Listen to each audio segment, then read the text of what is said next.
Hey everyone, this is Kevin from the chesswebsite.com. Excited about today starting our coverage of the 2016 World Chess Championships between Magnus Carlsen, the reigning champion, 25-year-old, been the champion since 2013, and the challenger, Sergei Karjakin, 26-year-old. He won the 2016 Candidates tournament, so they are fighting for the World Championship. Tournament is from November 11th through November 28th. They essentially are going to be playing 2 days, take a day off, play 2 days, take a day off. We will have coverage as soon as the match is over. I will be starting the video, and then as soon as I'm done, I'll upload that. So keep an eye for the next few weeks to make sure that you are keeping up with all of the coverage.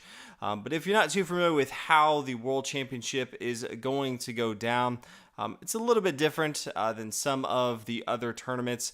For time controls, they have 100 minutes for the first 40 moves, and they get a 30-second increment added on after each move. Also, they cannot agree to a tie for the first 30 moves. So in some other tournaments, you may see after even 17 moves, they kind of look and say, let's not play this out. They're not going to be doing that in the World Championship. Now, if there's a threefold repetition where you have the same board state after 3 moves, in that particular case, that would be a drawn game, but they can't just extend their hand to their opponent unless it's after 30 moves. That should be exciting. We should be playing more towards victories in this tournament, less playing for draws. So that's always good. If you're not too familiar with kind of the history that these two players have, they've played 21 times before. Magnus Carlsen has won 4 of those times. Sergei Karjakin has won 1 of those, and they have drawn 16 times. So that's kind of the intro.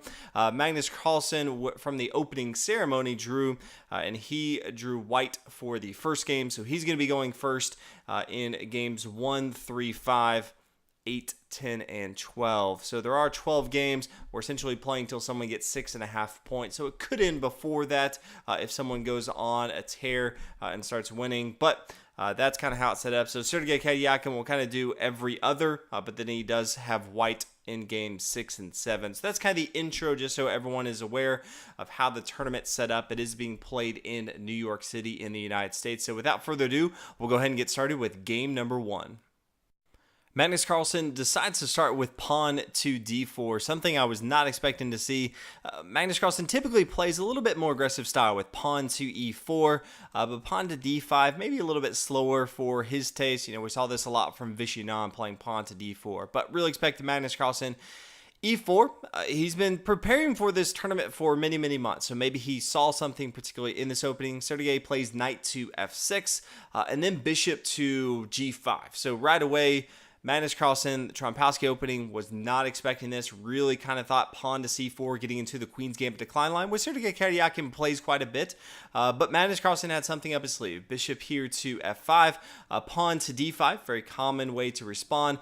Pawn to e3, pawn to c5, attacking on the queen side, and then the bishop takes here on f6. And so typically in the Trompowsky opening, there's kind of this give and take. White's says, I'll go ahead and give up my double bishop pawn. Instead, I'm going to give you a double pawn structure, and you can keep a double bishop on your side. And towards the end of the game, I think my pawn structure's going to win out. And so black has a few options here. In the particular game, Sergei decides to go ahead and recapture with his pawn, capturing towards the center of the board.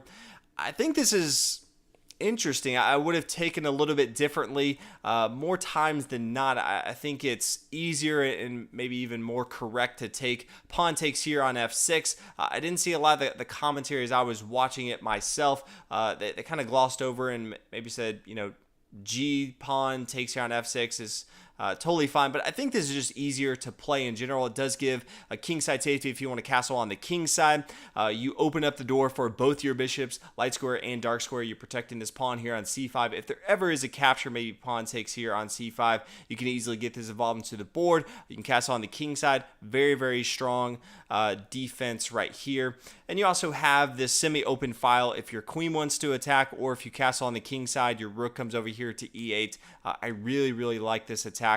Or defense, if you will, from black. But in the game, Sergei takes with his pawn here on f6, and then the pawn takes on c5. response from black is knight takes on c6, and he has a few options. Doesn't have to play knight on c6, but both sides up until this point, each move is taking about 5 to 7 seconds. They're not really thinking too much, so it looks like they've both prepared for this, even though this is kind of the last book move. There's not a lot of theory beyond this point. Both sides seem pretty comfortable in this opening. Now, I think it makes sense even to play, say, pawn to e6, just solidifying this pawn chain, opening up the door for this dark square bishop to attack right here. White has a few options. He could try to hold on to it, probably kind of a feudal way to play. Pawn to b4, but then you can just start chipping away. Pawn to a5, maybe pawn to c3, take, and then pawn to b6. If the pawn takes, you're going to see the bishop can come down, take, check. The queen's eventually going to take this pawn here on b6. Going to be very hard for white to really hold down his material. And then all of a sudden you see black really controlling the queen side of the board. So instead he could have tried something else. Instead of pawn to b4, could have tried maybe more aggressive approach of queen to h5, and then the bishop takes on c5. I think this would have been pretty exciting. Both sides of the board have a pretty strong attack going on right now, but we didn't see this. In the game, we see knight to c6, which makes a lot of sense, and then the first time where a player actually started thinking. So, as we said, 5 to 7 seconds a move, and then Sergei Karjakin took 20 minutes for this next move. Or after bishop to b5, we see pawn to e6. And this took Sergei Karjakin quite a bit of time. He had a few options here, and maybe he was expecting, instead of bishop to b5, he was expecting knight to c3, and then maybe respond pawn to e6.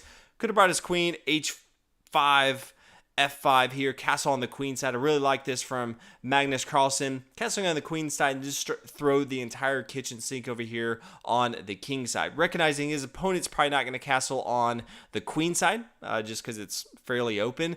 And the king side's really his only other option, unless he wants to keep his king in the center of the board, but he can really have a strong attack here on the king side.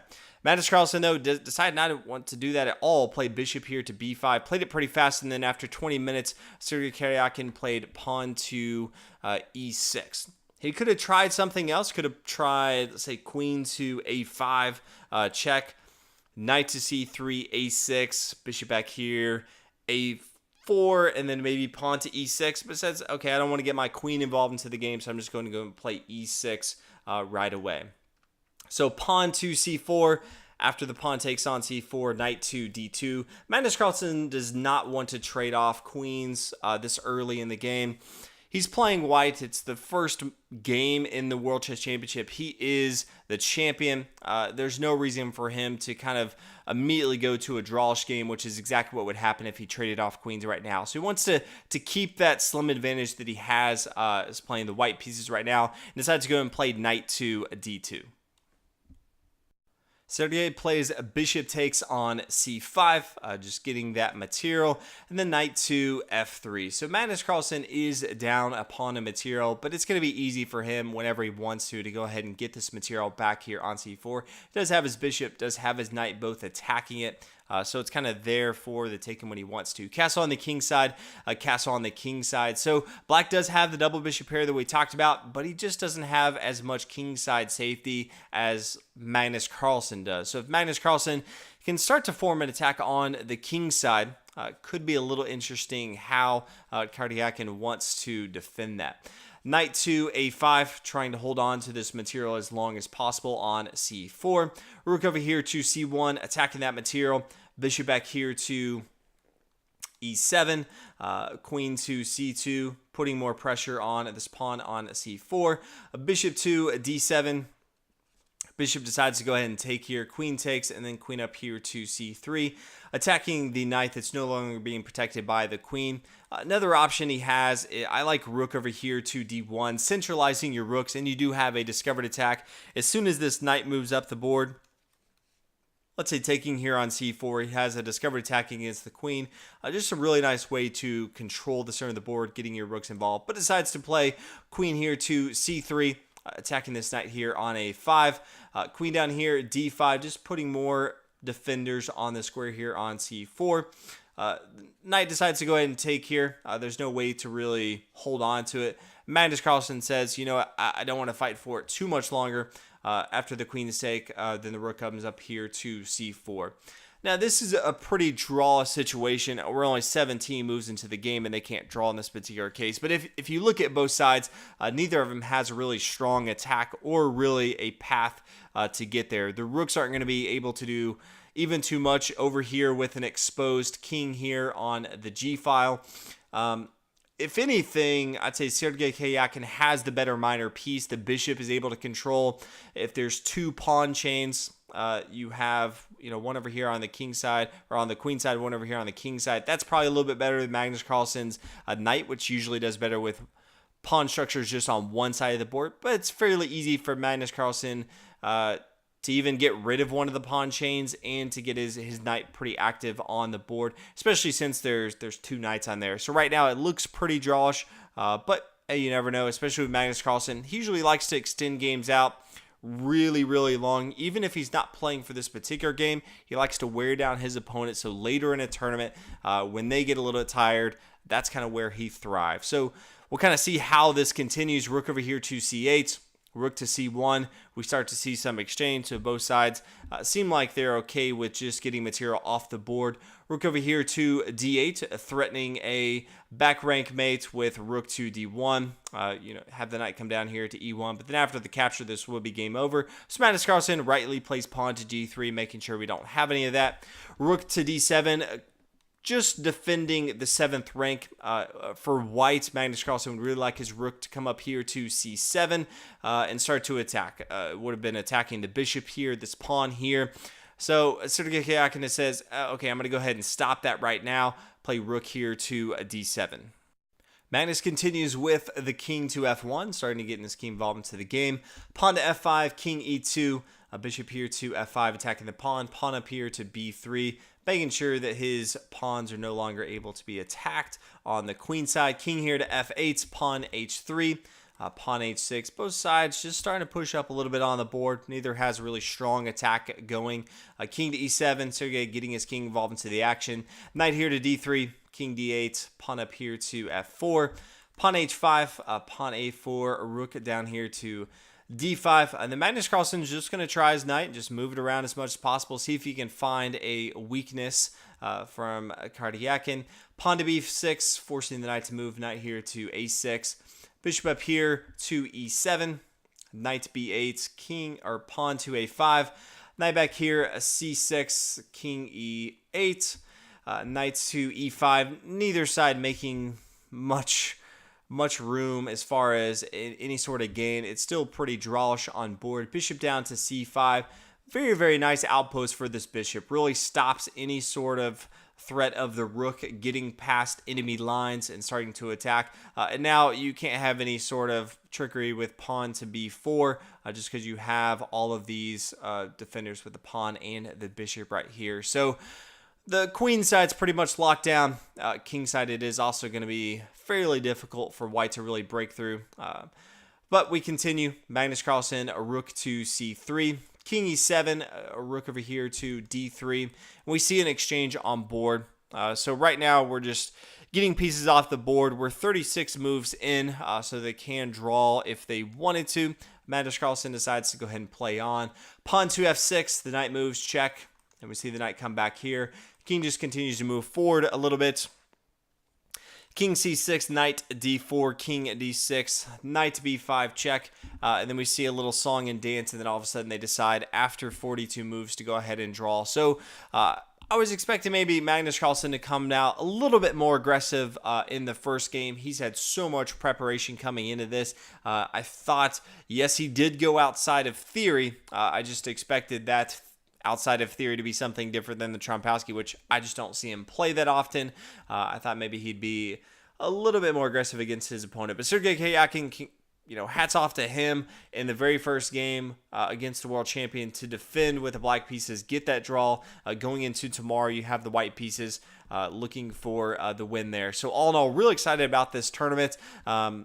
I think it's going to be extremely, extremely good. We have two young players, 25 and 26 years old. Magnus Carlsen actually turns 26 on November 30th. So if there is a tiebreaker, he will be playing for the championship on his 26th birthday. But I think both these guys can play 12 games and never really get tired since they are so young. So it should be really exciting. Hopefully you guys are excited about the World Chess Championship as well. Make sure you stay tuned every day for coverage as well. But thanks for watching, and I'll see you in the next video.